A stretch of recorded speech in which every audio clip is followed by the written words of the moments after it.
واقعات میں سب سے بہتر واقعہ ہم آپ کو سناتے ہیں۔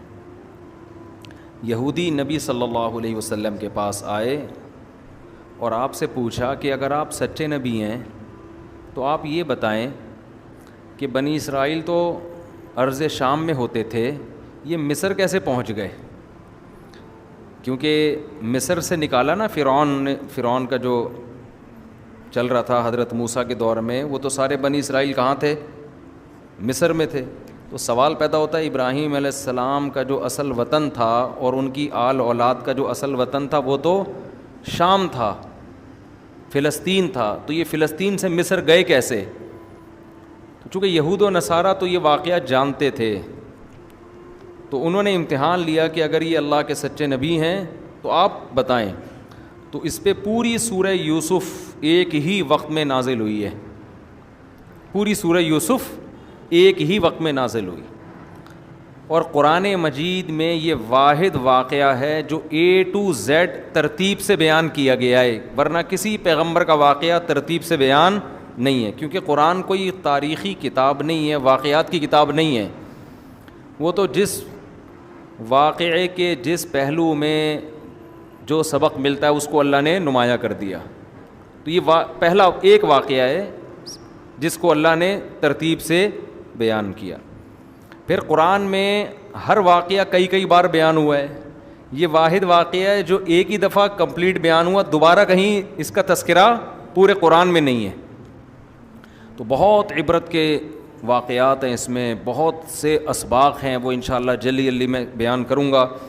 بیان کی ابتدا اللہ نے کی تلک آیات الکتاب المبین، یہ واضح کتاب کی آیات ہیں۔ ہم آپ کو بہترین واقعہ بتائیں گے، وَإِن كُنْتَ مِن قَبْلِهِ لَمِنَ الْغَافِلِينَ، اس سے پہلے آپ کو اس کا علم نہیں تھا۔ اِذْ قَالَ يُوسُفُ لِأَبِيهِ، یعقوب علیہ السلام پوتے تھے ابراہیم علیہ السلام کے، یا ابراہیم علیہ السلام کا بھی انتقال ہو چکا تھا، حضرت یعقوب کے والد اسحاق علیہ السلام کا بھی انتقال ہو چکا تھا۔ اب یعقوب علیہ السلام تھے، ان کی 2 زوجات تھیں، ایک بیوی سے 2 بیٹے تھے، بنیامین اور یوسف، اور دوسری زوجہ سے 9 بیٹے تھے، سمجھتے ہیں؟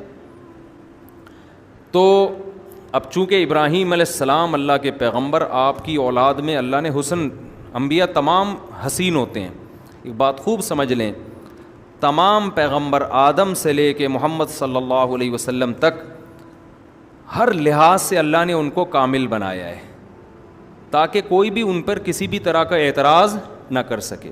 ان کی پرسنالٹی، ان کی خوبصورتی، ان کی جسم کی طاقت، ان کو بیماریاں بھی ایسی بیماریاں لاحق نہیں ہوتی جو عیب دار سمجھی جاتی ہیں، جو گھٹیا قسم کی سمجھی جاتی ہیں، ایسی بیماریوں سے بھی اللہ نے ان کو پاک رکھا ہے۔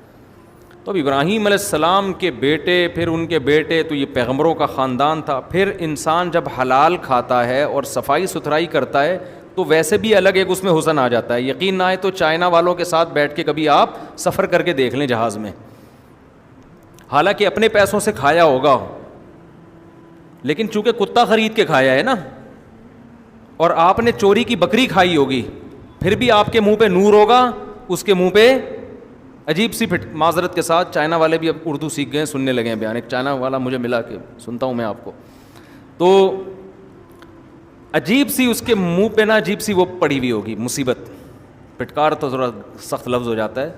وجہ کیا ہے؟ کتے، بلی، چوہے، خنزیر، یہ چیزیں کھا کے نا بیڑا غرق کر لیا ہے۔ تو حلال چیزوں میں اللہ نے، آپ عرب دیکھو جا کے، عرب جو اوریجنل عرب ہیں ان کو دیکھ لو اور آپ کمپیئر کر لو یورپ کی اقوام سے، آپ کو زمین اور آسمان کا فرق نظر آئے گا ان میں۔ تو یہ دور کے ڈھول سہانے ہوتے ہیں جو دور دور سے میڈیا پہ دیکھ کے آپ کو اچھے لگ رہے ہوتے ہیں نا، حقیقت میں یہ کوئی اتنے اچھے ہوتے نہیں ہیں۔ تو اب ظاہر ہے پیغمبروں کی اولادیں تھیں، حلال کھاتے تھے، تو اللہ تعالیٰ نے ایک جمال دیا، حسن دیا، قد دیے۔ تو یعقوب علیہ السلام کے جو بیٹے یوسف علیہ السلام، چونکہ اللہ نے ابراہیم علیہ السلام سے وعدہ کیا تھا کہ ہم آپ کی نسل میں نبوت کو جاری کریں گے، تو یعقوب علیہ السلام کو اپنے بیٹے یوسف علیہ السلام سے امیدیں تھیں کہ شاید یہ کل پیغمبر بنے گا، کیونکہ اس میں جو صلاحیتیں ابھی سے نظر آ رہی ہیں وہ دوسرے بیٹوں میں نہیں ہے. تو اس لیے ان سے محبت لاشعوری طور پر محبت زیادہ تھی ان سے.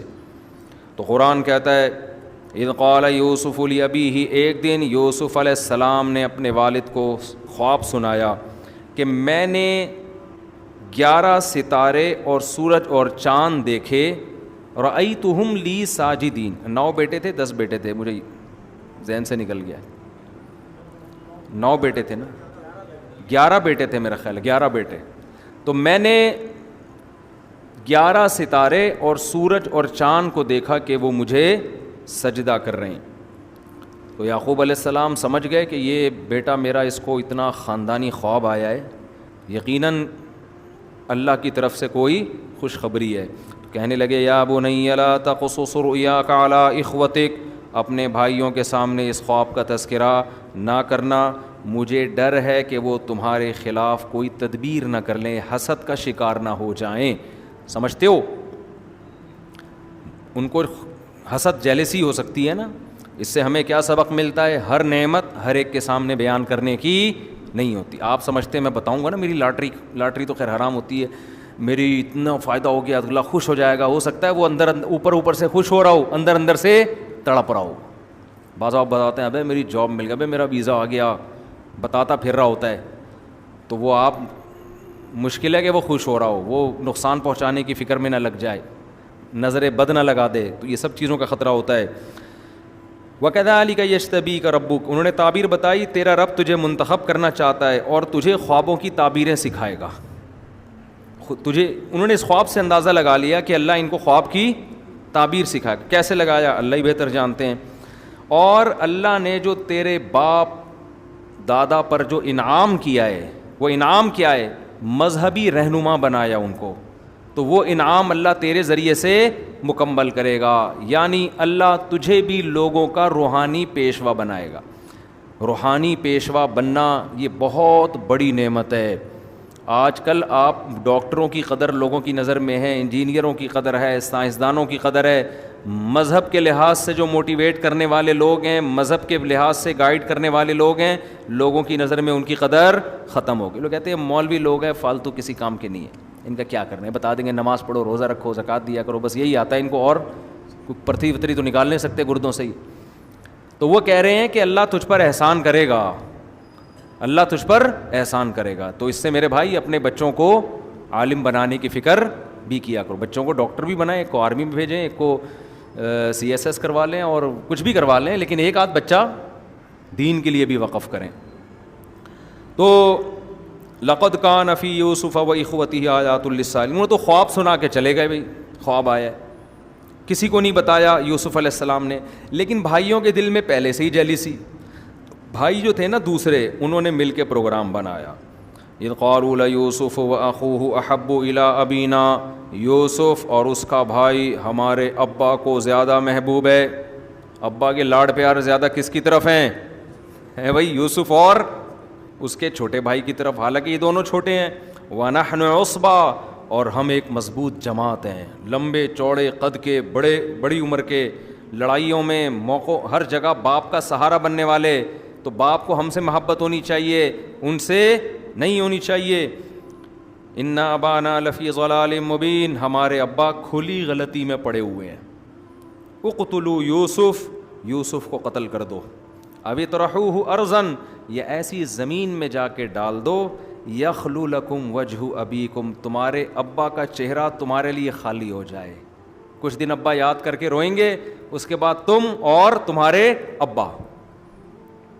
سمجھتے ہو؟ ایک مولانا صاحب مجھ سے کہنے لگے مفتی صاحب 2 شادیوں کے سائیڈ ایفیکٹ دیکھو آپ. یعقوب علیہ السلام کی 2 بیویاں، سوتیلے بھائیوں میں اتنی جیلسی کہ اپنی دوسری امی کے بچوں کو کنویں میں ڈالنے کی باتیں ہو رہی ہیں، قتل کی باتیں ہو رہی ہیں. یہ دوسری شادی کے کیا ہیں؟ Side effect. میں نے کہا دوسری شادی کے یہ سائیڈ ایفیکٹ سے زیادہ پازیٹیو ایفیکٹ دیکھ لو کہ بچوں کو باپ سے محبت اتنی ہے. آپشن ہے نا